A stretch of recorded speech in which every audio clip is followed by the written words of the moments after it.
Hey, brother, welcome to another day as we follow Jesus.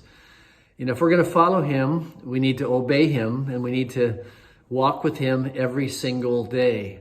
And here's a story where Jesus is walking his disciples to a new place and he asks them a question that's absolutely essential that every one of us answer consistently and constantly and accurately if we're really going to walk with him. We need not only this truth, we need this assurance. He comes in chapter 8 of the book of Mark, and in verse 27, it says, "And Jesus went with his disciples to the villages of Caesarea Philippi. And on the way he asked his disciples, 'Who do people say that I am?' And they told him, 'John the Baptist, and others say Elijah, and others one of the prophets.'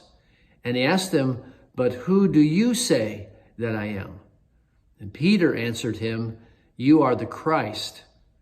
And he strictly charged them to tell no one about him." This is in Caesarea Philippi. This is what you might call the red light district of religions, because Jesus walks them right up to the base of Mount Hermon. There's a cliff and some springs there. And this was a place where the pagans believed that the dark forces bubbled up into the earth and came out to speak to them.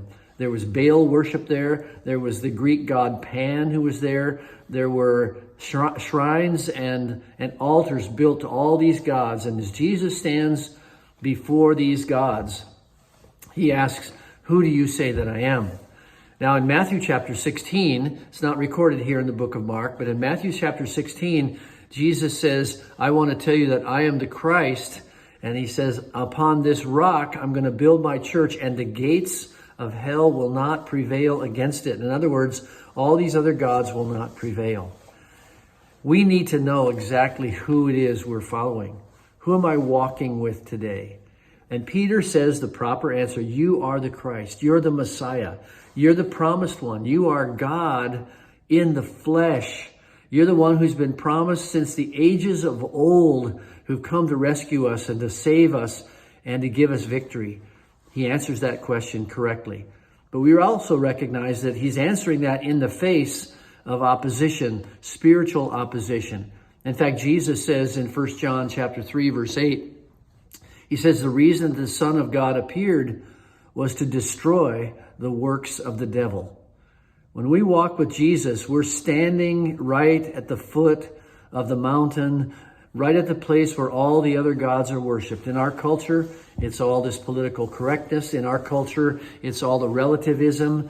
And when we walk with Jesus, we are going to be standing against the gates of hell. We're going to need to stand our ground, and we need to know every day, who are you, Jesus? And he says to us, "I am the Christ." And Peter answers that question correctly. You are the Christ, the Son of the living God.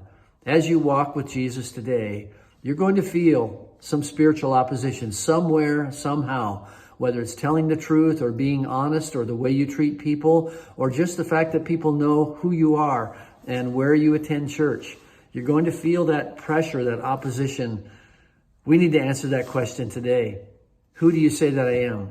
And the answer is, you are the Christ. You're the Messiah. You're the way. You're the truth. You're the life.